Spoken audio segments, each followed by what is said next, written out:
Okay, hello friends. That's me again, Max. Come to join you on what most people have as the first day of the week, I'm assuming, and settling in for a bit of an evening of discussion of the topics that I want to share today. Of course, this is a redo of the stream that I ran quite a few weeks ago now. And hopefully the sound is excellent and everybody can hear this time, because last time the microphone kept cutting out and lots of drama. But I'll redo this, and there's a few other just small points that I didn't get to cover in the first live stream. And also, of course, the chat there is open for any comments, that if people have any questions as we discuss these issues, feel free to add your questions in there, and I can highlight them and address them, and we'll just have a discussion together about some of these topics, which are quite important, I believe, to the believers in Mashiach and the followers of Yahweh. I'll just, I guess I'll begin with a prayer, because that's a good way to begin the day. Well, actually, it's beginning of my day, but anyhow, our Father, Yahweh, the Almighty Creator, we praise you and we thank you that you gave us your Son, your Ben Yahshua HaMashiach. We thank you today that you are with us, and while some parts of the world may be going through wars, there's rumors of wars, there's famines, there's floodings, there's earthquakes in various places. We know that these are all signs of the end as they increase towards these latter days. But we trust in you, Yahweh, that you are with us, that you'll guide us, that your Ruach will teach us. We don't need to trust in man. We don't even need to listen to myself sitting here chattering away, but that your word, as we read it, as we study, as we examine history, all these elements can come together and we can confirm what your word says is to be the truth, as your word says. Thy word is truth. We praise you for your word and thank you for this time together. May you guide us by your Ruach in the name of Yahshua HaMashiach. Amen. Okay, so yeah, last time, really, it didn't take long to cover this topic because it was just about the question, is Christianity a false religion? And of course, my contention is that Christianity is the biggest false religion on the planet. And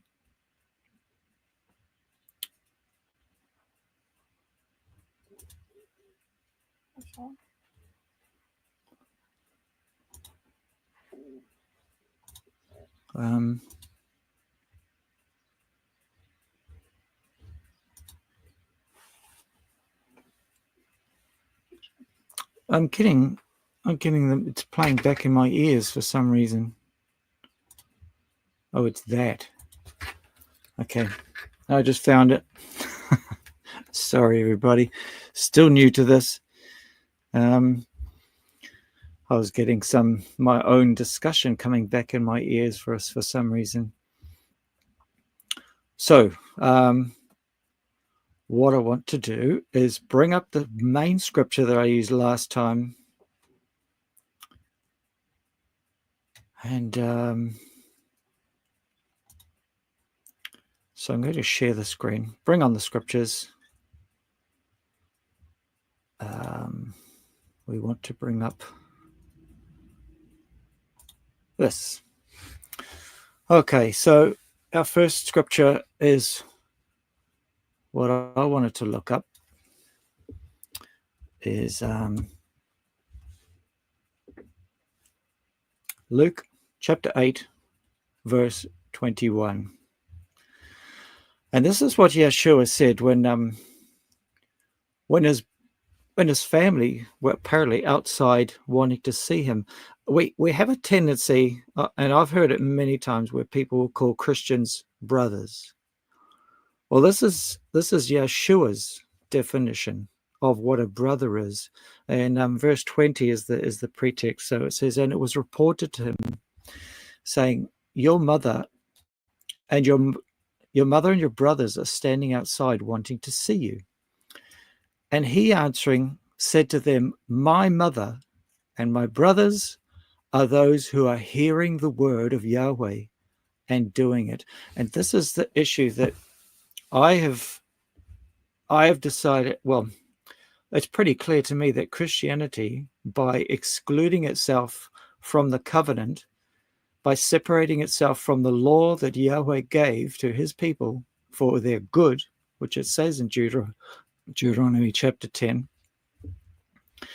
that Yahweh gave us his law, and Christianity wants nothing to do with it. They want no part in his Sabbaths. They've removed his festivals, replacing it with Christmas and Easter and things like these.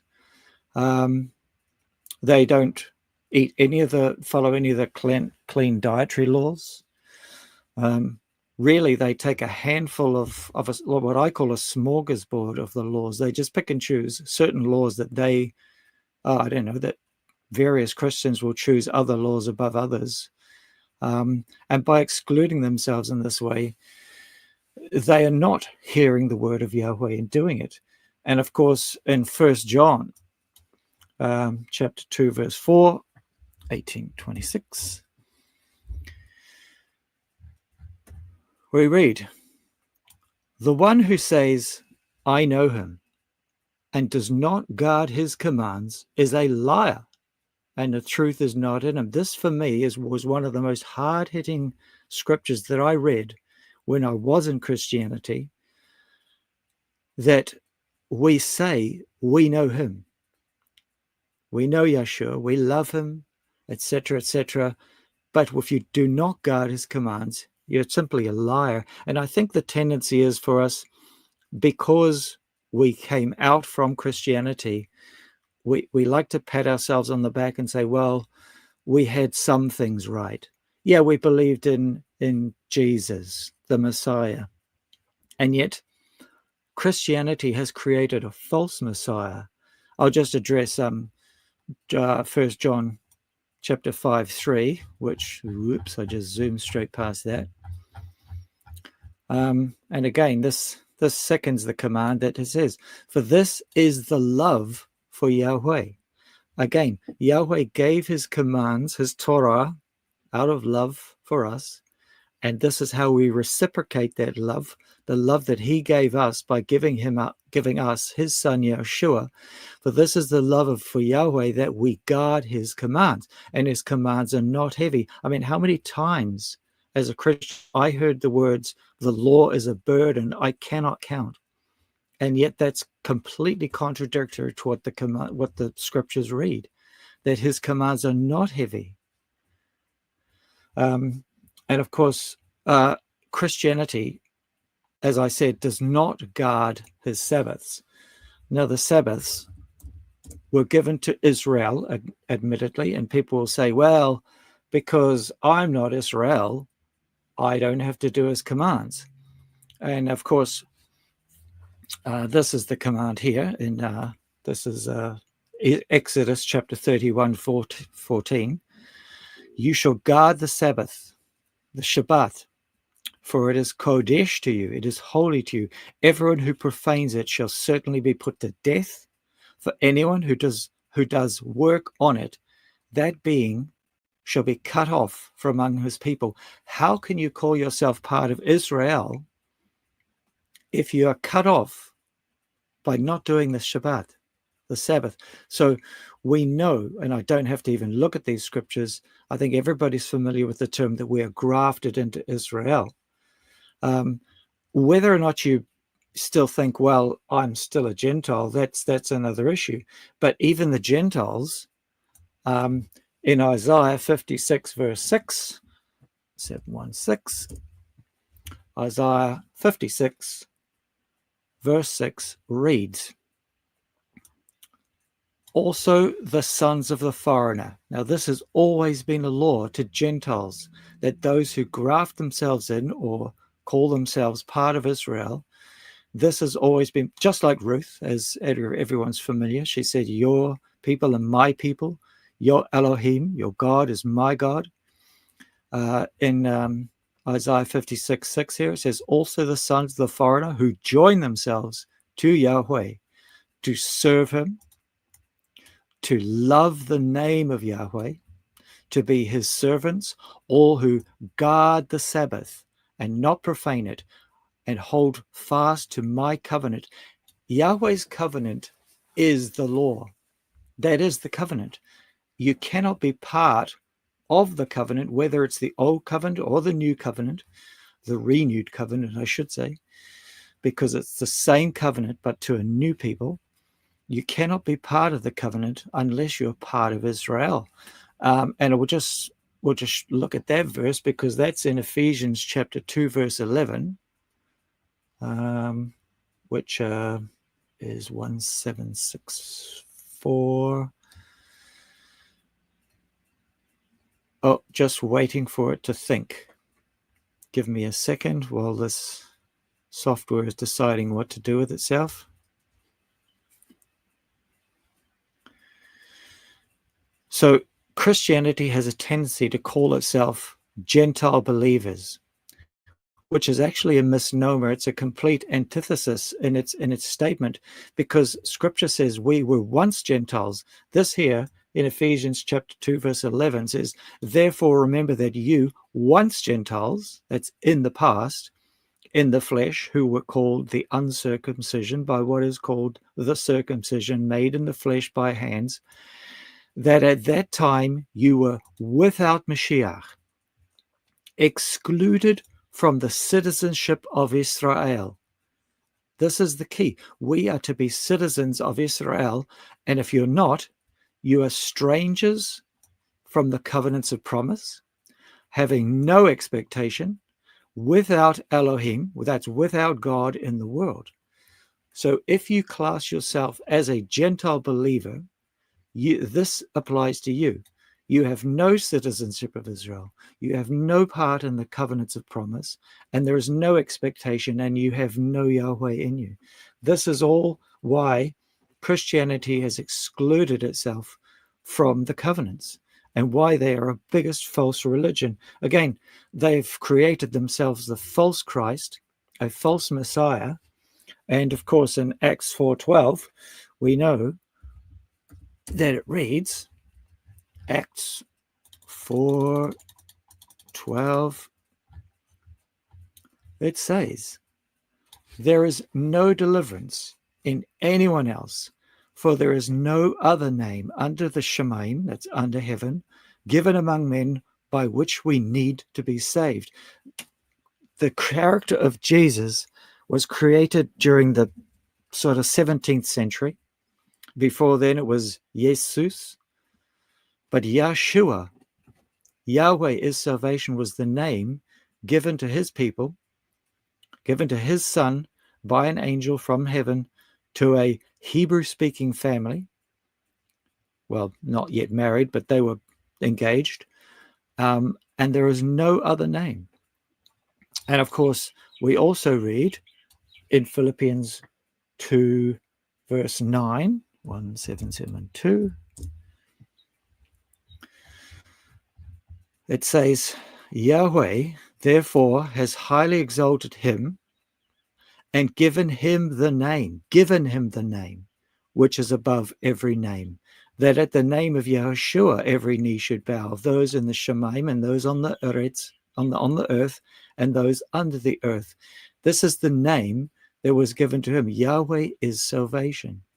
And they are following a false Christ who did away with the law, who did away with all the clean eating, who doesn't stand for the truth at all. So again, this is why I believe that Christianity is a false religion. But if you have any sort of questions regarding what I've just said, feel free to add them now. We've got some people who are leaving some messages. So this is from, this is Gary. Hello, Gary. it's a hard-hitting bit. Yeah, the hard-hitting bit. I'm assuming Gary's referring to the liar. When we say we love him and do not love him, we are a liar. And if we've got Shorty here, so hello, saying hello to Shorty. So yes, praise Yahweh and Yahshua. That is his name forever. So that has pretty much my whole basis of why I believe Christianity is a false religion. And of course, I don't know how many of you noticed, but I put up a video just last week of some more of the vain traditions that Christianity has brought in to the religion. Once Rome got hold of it in the 3rd century, was it the 4th century, I should say, it became a completely different, unrecognizable religion. And they introduced all the different laws of the pagan nations around them, which is what I highlighted in the most recent video. They brought in bishops, popes, deacons, elders, all these positions. Well, not saying that elders are not a position, but the elevation of these positions to have authority over the rest of the people when we are all brothers, which is what Yahshua himself said. He said, you have no need for any man to teach you, for you're all brothers, and call no man teacher. If you're interested, you can feel free to go and watch that video. I can find the link and paste it up, or my little helper at the other end of the room can find the link to my latest video and put it up there for the what is Christian, well, what is a church really is the question, because we get deceived into thinking that a church is actually a building, some opulent construction to that you must be sitting in to celebrate or to honor and worship Yahweh, when in fact you can do it in your own home. Our own homes are to be Kodesh. Our lives, our bodies, which are the temple of Yahweh, are to be Kodesh. So there you go. You can watch that that video later. That's the latest one of what is a church, or how do we define a church. And again, by syncretizing all the different pagan elements into their new religion, which they called Christianity, they went directly against what Yahweh commanded in his word when he said, do not do as the other nations do around you. Follow my laws, follow my Torah, my right rulings, my mishpatim. And Christianity has, by definition, created its own religion, created its own God to suit itself, and its own Messiah. Because like I say, they pick and choose the laws which they choose to follow and disregard, I don't know, close to 99% of all the other laws. Some of them will say they guard the 9 commandments, tossing out the Sabbath, of course. Rome, of course, is guilty of breaking the 2nd commandment over and over by creating idols, and which they do bow down to and they do worship. It's documented over and over and over, and which I did make a video on about idols too. If you're ever interested in that, go through my past videos, because I personally believe that anything that is a likeness is an idol, whether or not you choose to bow down to it or not. It was created as a graven image, but that's a side issue.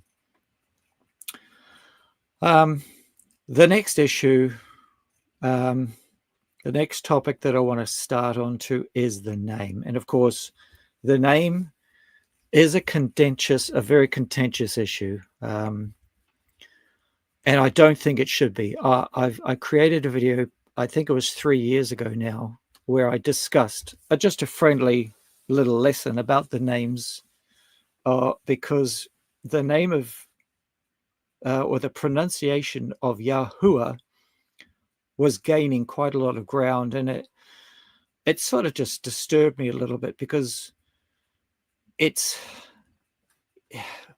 we generally speak English. That's fine, and we all have differences in pronunciation. Some of us can't even say the chet sound. Like people struggle with the word Mashiach and Yochanan, and even Chanoch is one of the hardest because it has a chet and a chaf at the end. But Yahweh should not really be hard to say, and it should not be contentious. We know for a fact from history that the word Jehovah, which was introduced and as a result of the correcative, I'll just post that in there because that's, if you want to look this up, the correcative, hey, how come I can't post that? Oh, there we go. That was a principle that the Masoretic scribes introduced so that people would not pronounce the name. The ineffable name doctrine dates right back to the Babylonian captivity, where they, it originally had a good intent. And I say this with a grain of salt because we know that denying people the name above all names is not good, but the intent was there. It's the same as if, and they were called fence laws. If you tell your child not to play on the road, and then build a fence around the road, your child cannot even reach the road. So the intent is there to protect, but by doing so, they denied people the name above all names. And it developed out of that tradition that people were not to blaspheme the name, so they just said nobody can say it. And this developed right through the centuries up to the time of Yahshua, where his name, the name of Yahshua, actually appears more often as Yeshua, which is why you'll hear most Jewish believers and a lot of Messianics will use the name Yeshua, which is an extreme abbreviation of the full name of Yahushua, which is, we'll get into that in a minute, but I'm just discussing the name Yahweh at the moment.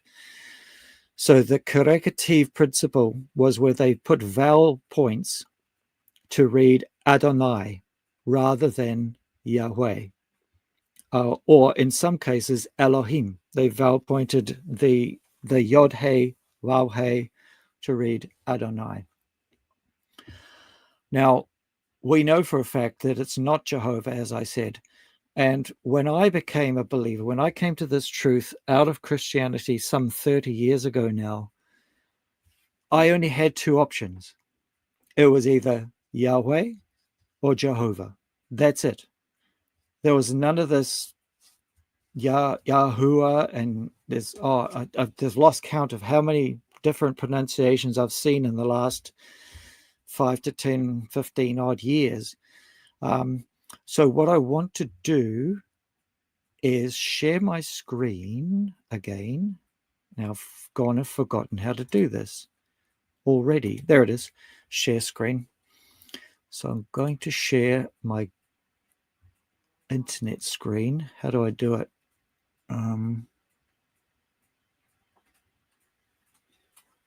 Excuse me while I fiddle around with this thing. I'm trying to find I cannot see how to share the screen. It's already on there. No, I stopped that one. I was trying to share the Google screen, how I did it last time. Oh, how did you do that last time? Oh, let's just share the entire screen here. Okay, hopefully this is working. I know that there is a slight delay. So what you're looking at here, hopefully, is a Google site. It's called Google Books Ngram Reviewer.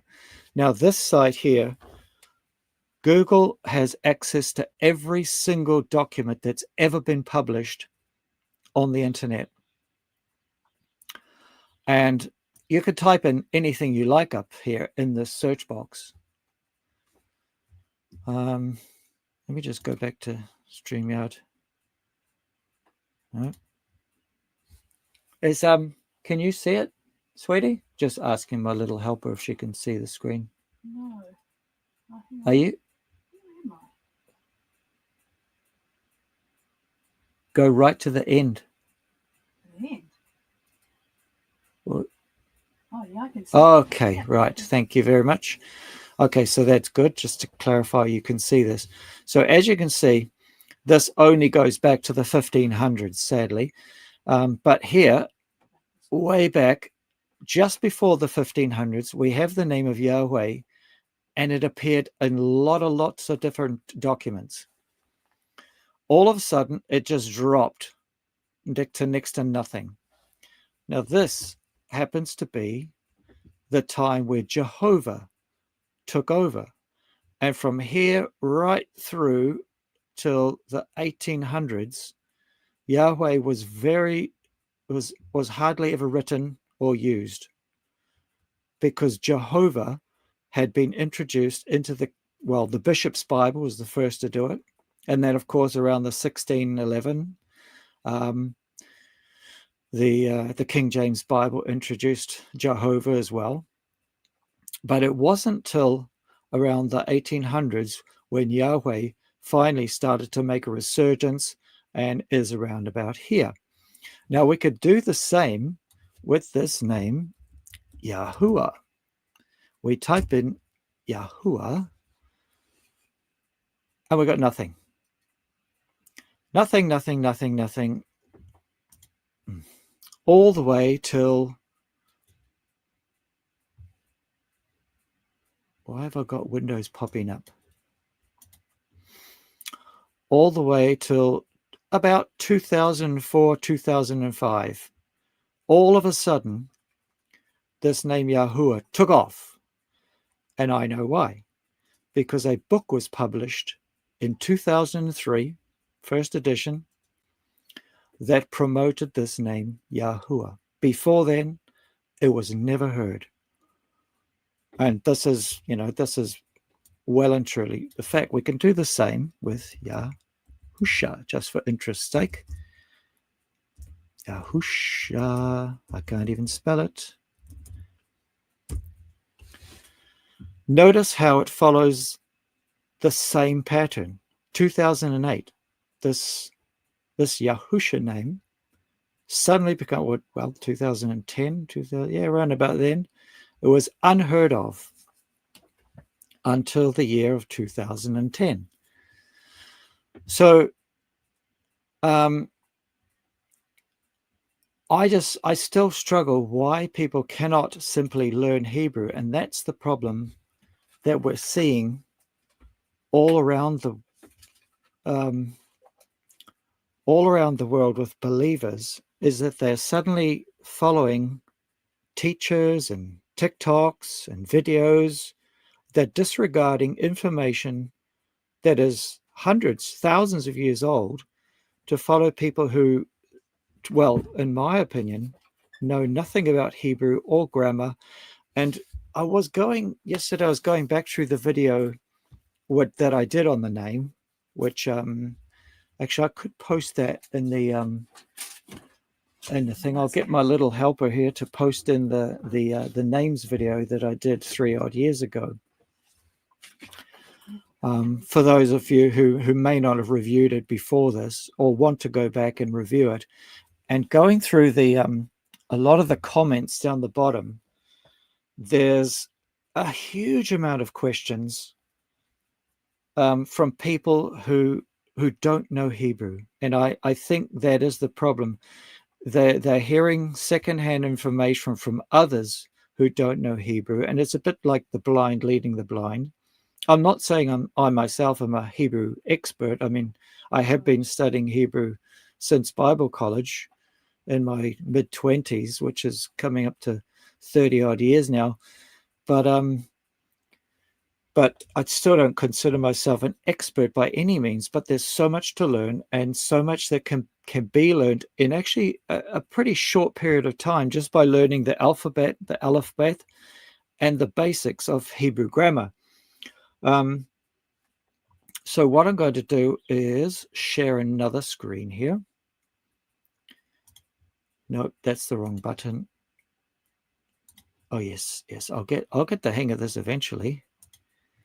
Don't you worry. It's going to be my graphics software. Okay, so here we are. This is I called it a childish error in the video I created, where it's common to say, well, Yahudah has the same letters as Yahweh, the Yod, He, Vav, He, and just by taking out the D, you get Yahuwah. But as I've tried to explain in the video, this doesn't work. You can take, I mean, not for any language, just by removing a letter from an English word like heard, if you take the D off the end of heard, you get hear. Changes the pronunciation completely. Or if I add a T to hear, it becomes heart. So you've got hear, heard, heart. You've got three different pronunciations just by the removal of one letter or the addition of a different letter. The same problem you have with Yehudah.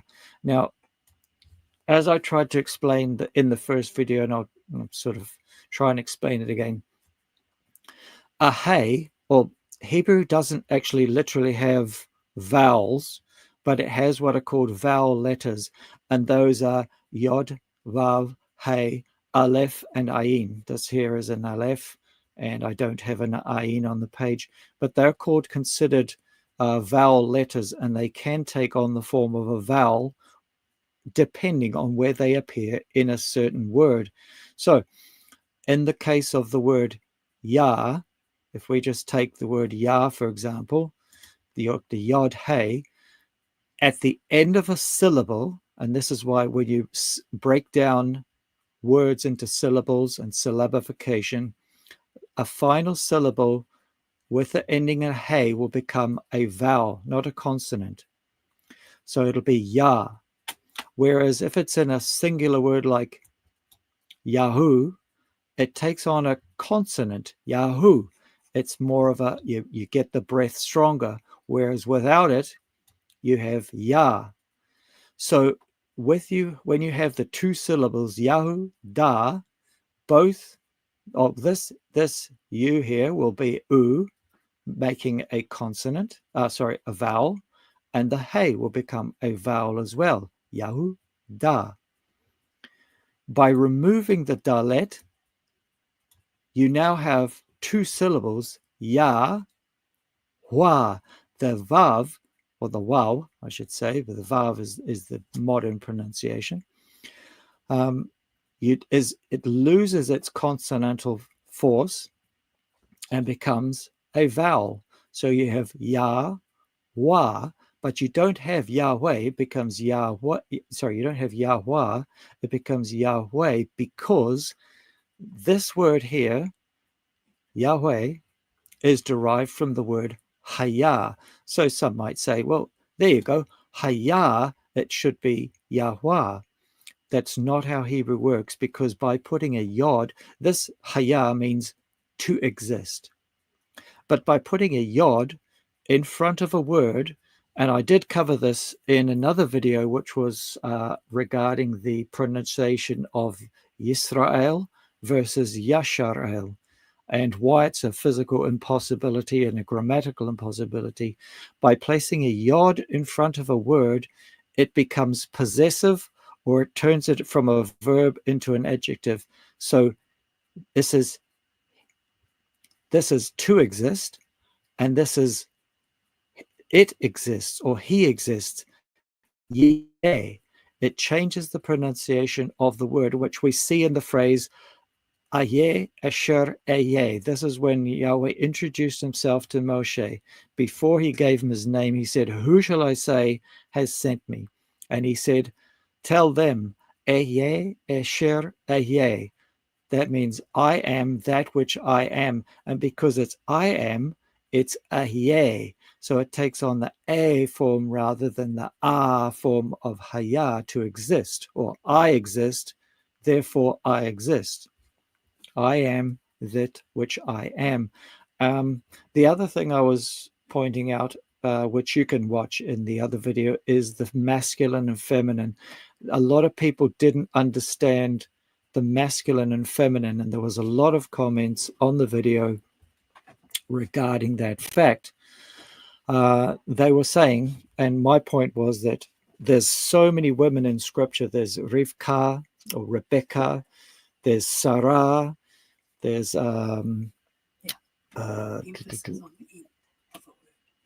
there's Tipporah. All the feminine endings end in "ah," whereas masculine endings, and there's multiple. There's Moshe, there's Yefuneh, there's Manasseh, and of course Nineveh, the city of Nineveh. And let's go to Emphasis on the going to. Oh, hang on, you can't see that. I need to.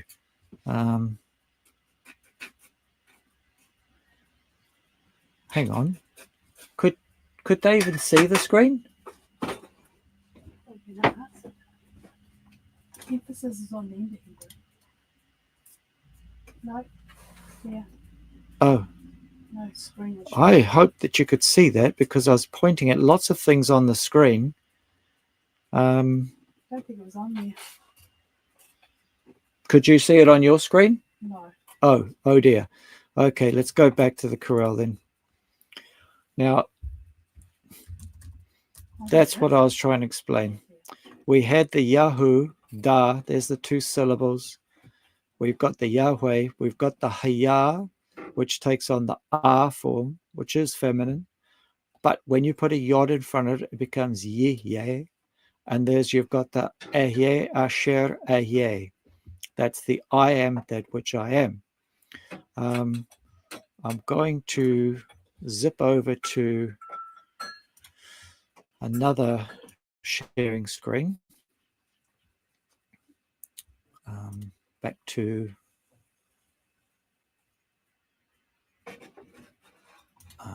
the. I see it asks me twice. Oh dear. So that's why you couldn't see anything. So I'm just doing a search for the word Nineveh, which in English people generally say Nineveh, and it sounds like a but it's actually pronounced Nineveh, just as in Yahweh. And it actually is probably one of the best words, an example to show that the masculine ending of a word ending in Wav Hey, it's not going to come up. So we'll have to go to it's the masculine ending in a Vav Hey is Yahweh. Oh yes. So Gary, good to see it. No, wrong button again. The emphasis on the end of Hebrew. I need to share a screen. We'll use eSword. Okay. So here we are in eSword. Can you tell me if you can see the screen as soon as possible? Yep.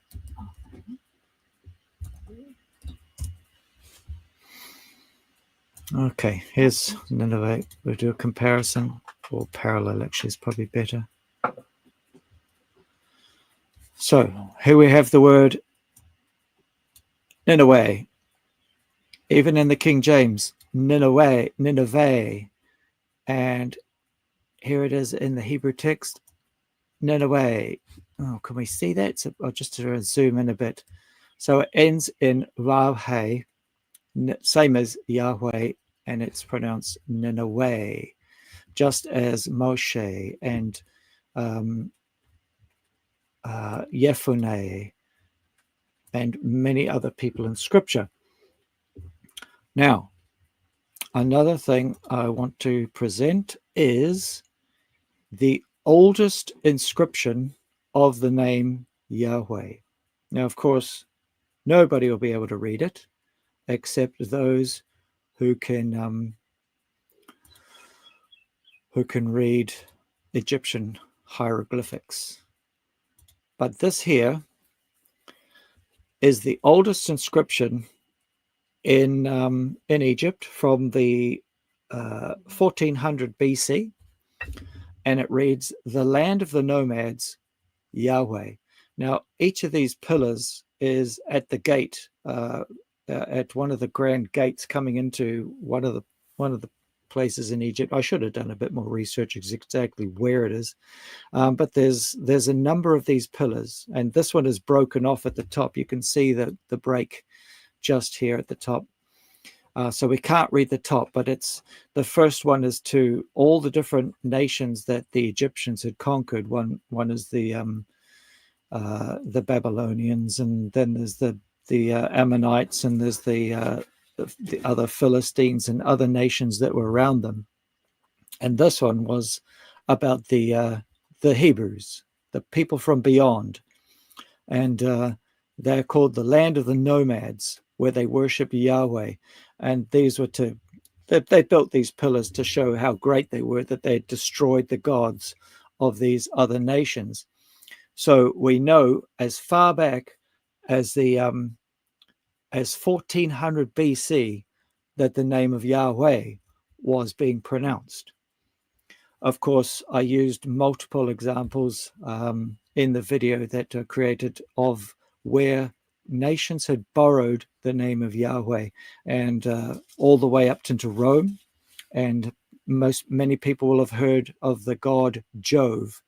In English, or in England, by maybe not, I don't know if it's in the US so much, but they have a saying, and they used to say, "Oh, Jove," and it's referring to a Roman god called Jove, which is actually spelled. I'm just going to type over this thing here.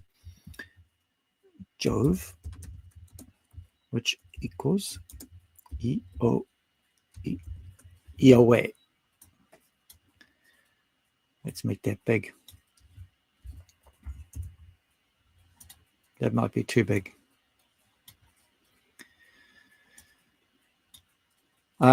Because there's no J in Latin, there's no V in Latin. They both took on the similar sounds as the Hebrews, and as same as the Greek language. So it's Yahweh. And this name dates back, of course, to the Romans. The earliest actual writing that I've ever found about the pronunciation of the name of Yahweh was from Plato. And Plato wrote a number of works. Plato was around the 400 BC, and he wrote about the Garden of Eden and described it as Paradision Yahweh, the Garden of Yahweh. And of course, there's multiple other writers in Greek, right through to Josephus, who used the pronunciation of Yahweh in all the various transliterations. When it comes to names, we don't translate, we transliterate. That means we use letters of one language to represent the phonetics of another language. We also see this in effect with the name of Adonis. Actually, I'm having trouble just the Google screen.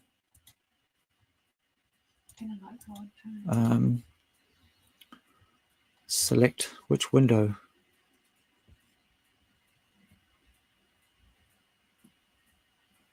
I'm just going to share the entire screen again. So if we look up this, can you just confirm that we can see this?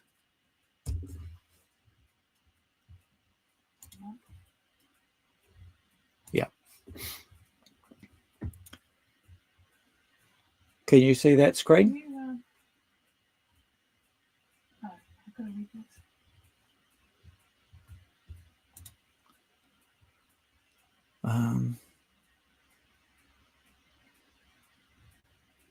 All right. I'm assuming that you can see the screen. You have to go right to the end of the... Okay.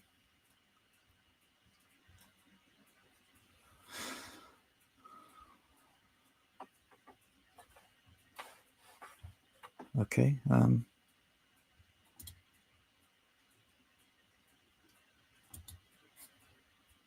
Entire screen, allow. Okay, can you see it now? No. Oh, now it's there. Oh, good. Okay.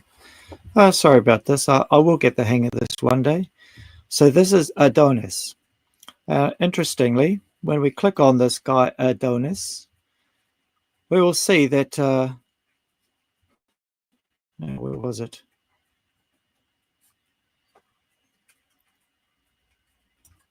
Yeah. Oh, there we go. Here we go. The Greeks considered Adonis cult to be of the Near Eastern origin. Adonis's name comes from a Canaanite word. That's Hebrew, meaning the Lord. That's Adonai. So it's very common for nations, and of course the Romans were famous. They adopted all the Greek gods but gave them different names. The same goes for Jove, which I was just describing. Jove was called Jupiter, or the Sky Father, because Jupiter, who is the same as Zeus, was the chief deity. And because they had no one higher, they borrowed the name of Yahweh and applied it to Jupiter or Zeus. Same with this guy Adonis, who was worshipped as the Lord, coming from the Hebrew word Adonai. Now, the same thing happened with the term El, or not so much Elohim, but El is the chief god of the Canaanite deities. Oh, I've got too many different things to select here. That's going to get confusing. But besides that point, there are many believers who say, oh, we shouldn't use words like Adonai and Elohim and things like that. But we really need to ask ourselves, who came first? You know, if we have an English word like apple, and somebody wants to worship an apple, that does not make the apple a god, or it does not make the word apple a pagan word that we cannot use. Now, getting back to the term El and how it defines as, because I'm going to share a screen again. That's the best option. If I can get it to share. There must be an easier way to do this.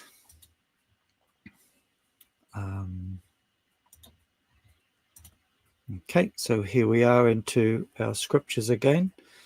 So let's zoom all the way right to Genesis, if it allows me. And Genesis chapter 4, which is where the genealogies of Adam sort of begin. And we'll see that in Genesis chapter 4, verse 18, there's a chap called Methusael. Now, Methusael has the suffix of El because this is giving tribute to El as Elohim. Oh, here we have another one, Mahuyael. Mahuyael was another person whose name gives tribute to El, Elohim. So we know that this is even before the flood. So that these names, even though other nations may have adopted these words like El or Yahweh even, and I'll get to that in a minute because the Egyptians also worshipped Yahweh. And we've got another one in Genesis chapter 15:12. Mahalalel, here's another one. So we've got three witnesses that El was used even before the flood. Now, as we described about the Egyptians using the name Yahweh, a lot of people say, oh, well, Yahweh was an Egyptian moon god. Or I think it's very popular recently. There's been a whole slew of videos being released by secular historians and atheists to prove that Yahweh is a pagan desert god. It's not the case. It's if you look at some, there's plenty of videos to watch out there. I can leave that to you, but we know for a fact that the moon god Yah actually appears. They've got a statue in the British Museum, and you can Google all these and look it up. The moon god Yah appeared exactly during the 12th dynasty. And you might think, why is that significant? The significance is that Joseph rose to power at exactly the same time. The first mention, actually, we can Google that. Sharing the screen. And it seems like I have to do the entire screen. We'll go back to our search and look up Yah, moon, God, first mention.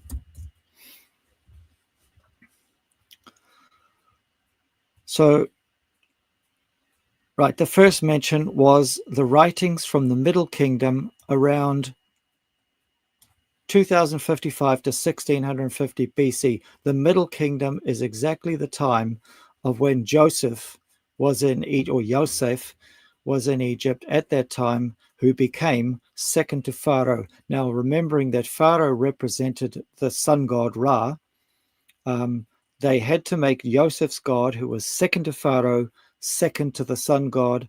So they made him Yah, the moon god, because Yah, well, actually, Yah means moon in Egyptian.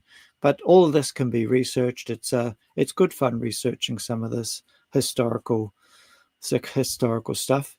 There's plenty of little videos here about Yah, the moon god, and there's one here, Yah, the lunar deity. The word Yah or Ah, it actually means moon in Egyptian. Okay, so we sort of covered that version of Yah and different aspects of the other nations that adopted the name Yah or Adonai or El. We're not to be afraid of using them just because other nations have adopted them as false gods. Yahweh himself gave us his word, which predates all of these other nations using them or borrowing his name, because even when all the plagues were cast upon Egypt, every nation around about heard the name of Yahweh and what he had done to Egypt and the destruction, and proved their gods to be worthless. So moving on from the name of Yahweh, we're going to look at the name of Yahshua. Now, I think there's a lot of difficulty with people who don't understand Hebrew, that there are 3 different versions in Scripture of the name of Yahshua. And I'm just going to get some text here so that I can put it up on the screen when I get a chance.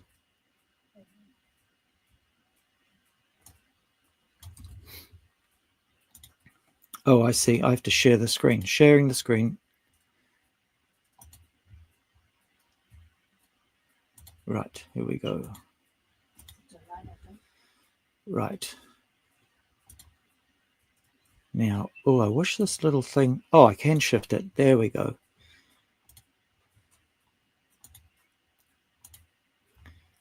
Okay. Oh, we're still looking at that, which we're not supposed to be looking at. But I'll bring up some pictures here in a minute of Yahshua. Right, so here we have the Dead Sea Scrolls, and I'm going to paste it in clearer English so we can... Oh, let me change that to a font that I can recognize too, and make it red. So I'm assuming everybody can see this. Can you see this, little helper? Yes. No? Yes. Oh, good. Okay. So this is the full spelling of Yahushua, which you don't pronounce it like that. That's I just slowed it down so that everybody could say it, but it reads Yahushua. Now, the most common form that you will see in the Masoretic text is this, Yahushua.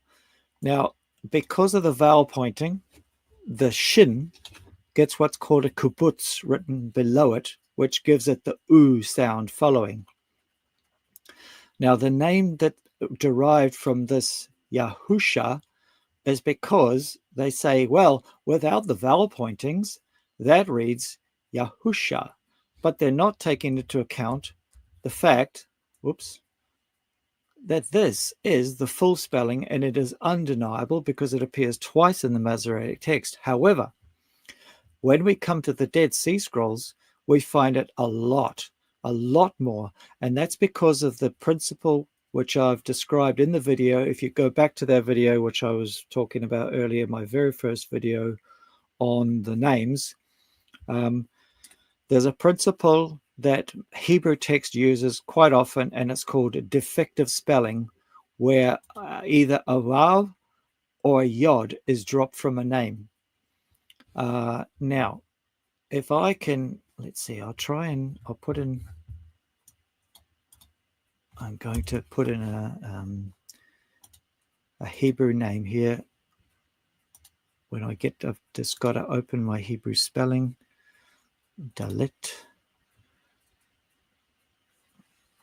Yod Dalit. Okay. Now I know you're looking at a screen, and oh, that's small.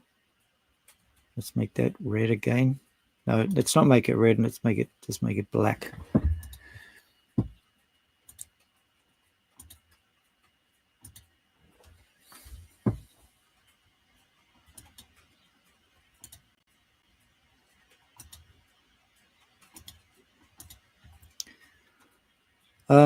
Okay, it seems to have seized up on me.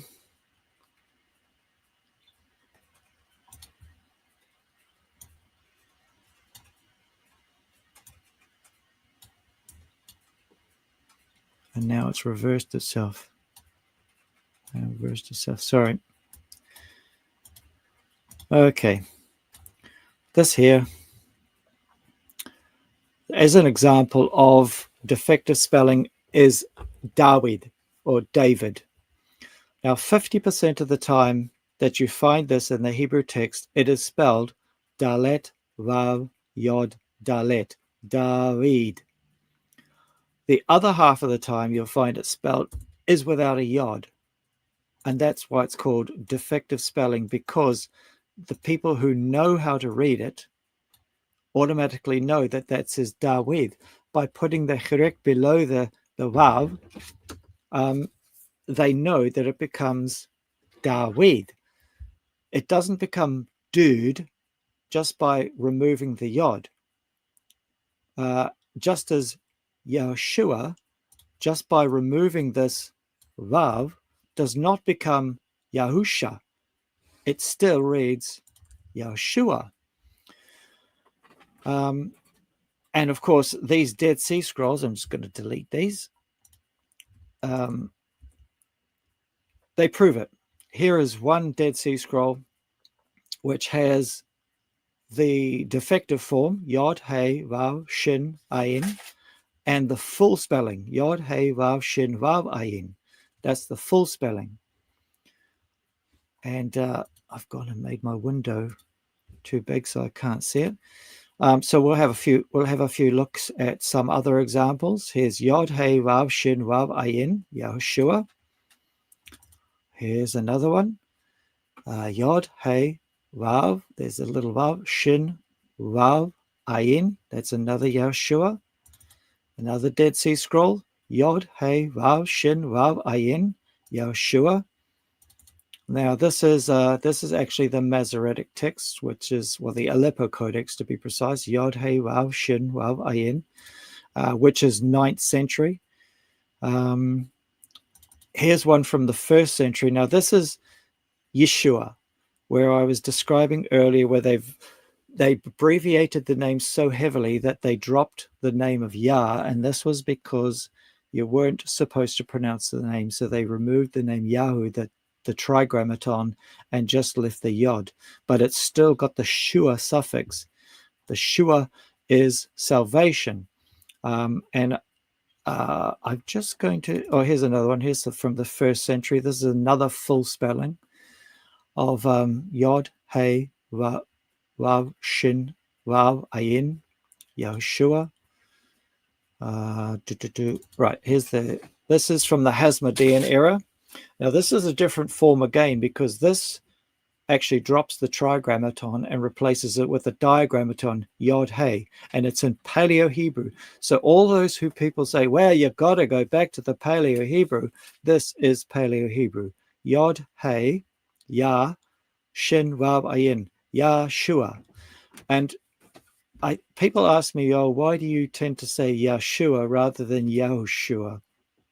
And it's because I think a lot of people have difficulty saying Yahushua. They tend to want to say Yahushua or something like that. So Yahshua is actually easier to say, and it's not lessening the name of Yah. It's covering all the bases. So that's now, just to raise this issue where we were seeing the Shua, the Shua, the Shua, and the Shua. This practice of dropping the Vav comes into play with Elohim as well. Now, you will not find the word Elohim spelt with a Vav anywhere in the Masoretic text. Here is the Dead Sea Scrolls. It's a psalm, I believe. It's Yahweh Elohim. So this is the way you'll see it in the Masoretic text. And this might be getting a little bit over the head of those who cannot read Hebrew, but here's the name Yahweh. Elohim is spelled like this in the Masoretic text. There's no Vav in here for the Elo. And I know that this also is going to help those who are saying Elohim. There's a number of people who say, well, you don't put in anywhere there's no vowel, you have to put an A, but you don't do that. There's a vav in here. Here's in the Dead Sea Scrolls, Aleph, Lamed, Vav, Elohim. You can see that there, but you see this very often in the Dead Sea Scrolls where they include the vowel, but in the Masoretic text they drop the vowel. And here's another one. This is from Psalm 33, where David is talking about his Elohim. So Asher Yahweh Elohau, his Elohim. He trusted in Yahweh, his Elohim, I think is the exact phrase. This is the way it appears in the Masoretic text. Elohau. Again, this vowel pointing here designates an O, Elohau. Whereas in the Dead Sea Scrolls, we have Aleph, Lamed, Vav, Hau, Elohau. So the Vav has been dropped by the Masoretes because it is common. They just knew that you could drop things and people would understand what word it was. So that also helps people understand a little bit about why we do see a dropping in the vowels in the name of Yahushua. So it's not Yahusha. And I've also covered the what I see as a huge problem with the link to Usha or Ushas, the Indian deity. Now that's another video. If you care to watch that, we can stop sharing that now. My little helper could put up that video link if she likes, of the Usha video, which shows that Yah and Usha, when you put it together, is Yahusha, is not. It's dangerous. So if you want to read that, if you want to watch that video, that might help you out understanding why I don't see Yahusha as a very viable option. Now, here's another thing you can do. Anybody can do this at home. I'm going to share my screen again. And, well, I'm going to use the Hallelujah Scriptures. And let's type in here, deliverance. Deliverance. Now, again, this might be going a little bit over the heads of people who cannot read Hebrew, but Yahshua, or Yahushua to be exact, means Yahweh is salvation. Now, people will claim that the Shua, if you look at Strong's, means to cry out for riches or something like this. For starters, the name of Yahushua is not based on Shua. It's based on Yasha. Now, some might say, well, that's a contradiction. But Yasha means to save. Whereas when you change the grammatical form of the word, it becomes Shua, not Shah. Here we have an example. I have waited for your deliverance, O Yahweh. And when we go over to verse 18 in the Hebrew, it is Lishuaticha. See here, the Shua. Shin, Wav, Ayin. Shua. So deliverance becomes Shua. But actually what I'll do is I'll put this in, I'll put it in eSword, because I think everybody has eSword. And we'll do a search for that. So let's go. Here we go. Salvation. I have waited for your salvation. And here let's zoom in. Zooming in. Scrolling? How do you scroll across with this thing? You can only scroll up that side. Anyway, so here we go. I have waited for your deliverance, O Yahweh. Lishuatecha. There it is. Shua. Let's try the next one. Exodus 14:13. And Moshe said to the people, do not be afraid, stand still and see the deliverance of Yahweh. Yeshua. Shua. There it is again. Shin, Vav, Ayin. Deliverance is Shua. Let's go to the next one. Exodus 15:2. So this, you can do it by yourself. It doesn't become Shah, as in Yahushua. It's Shua. Yah is my strength and song, and he has become my deliverance. Leshua. There it is again. Shua. Le, that means to me deliverance. Shua. Keep going down the list. First Samuel, there's heaps of them. You can do this yourself at home just by typing in salvation into the King James. Of course, I think, yeah, here we go. But the people said to Shaul, should Jonathan die, who has wrought God's great salvation in Israel? And we find, where is the Shua? There it is. Shua. Again. Of course, it does help to read Hebrew, because then you know where to look. Otherwise, I suppose you could use this side, which has got the numbers, and it shows you Yeshua, Shua, salvation, and you can go through this entire list of picking please. Any of the salvation. Shorty says change page, please. Can they not see it? Oh, I can see it. No, can you see eSword? Oh, no. Oh, dear. Okay, hang on. We got to start again, folks. I thought you were looking at eSword, but you're actually looking at the wrong thing. Now I need to find my window. Ah, yes, you're looking at those scriptures. Stop the sharing. Sorry about that. One day I will get good at this. So we're going to share eSword, and I'll start again.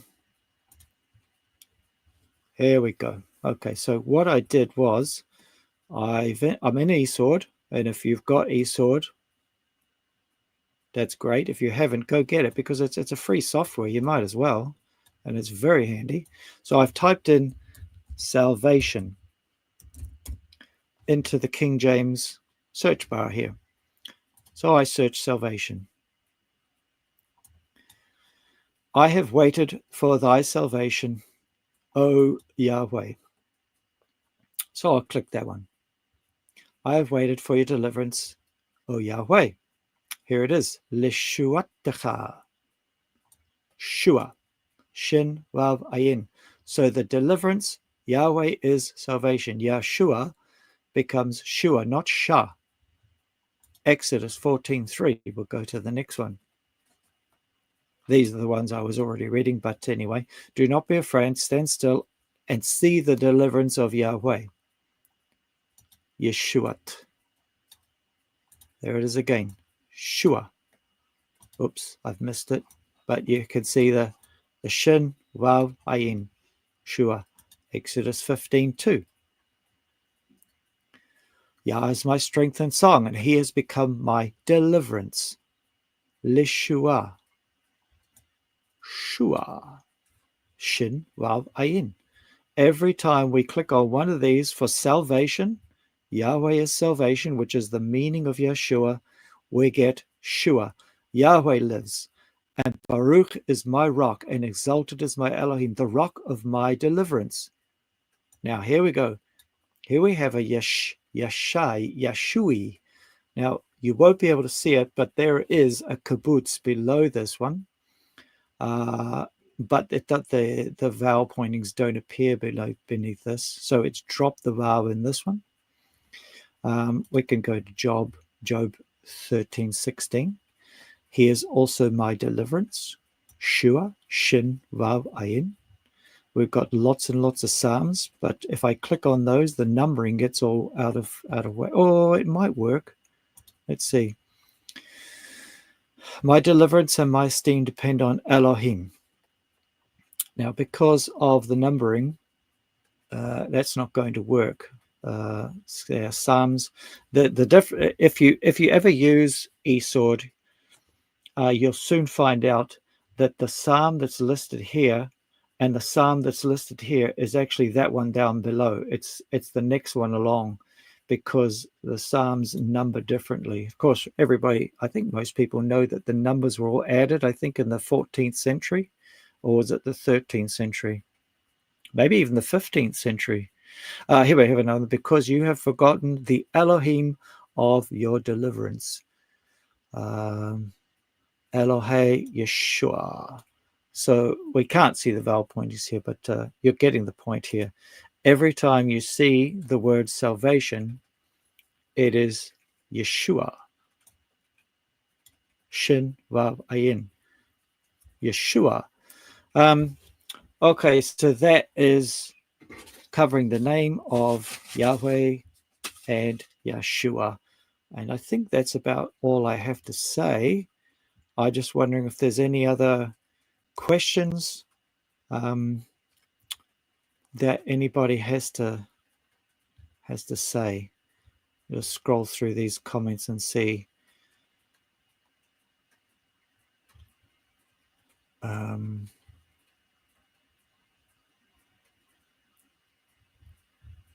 Yeah, no, there's no questions. It doesn't seem.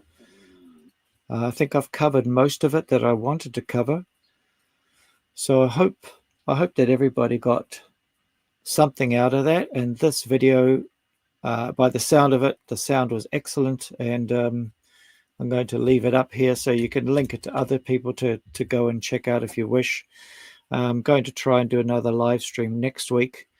But then again, it all depends on what my time schedule is. I can't do regularly, but it will always be on the same day at the same time. So thank you all for joining me. It's been a pleasure, and we give you the praise, Yahweh, in the name of your Son, your Bain, Yahshua HaMashiach. What was that? Any questions? I already asked for questions. Okay. Thank you, folks. Have a good night. Bye.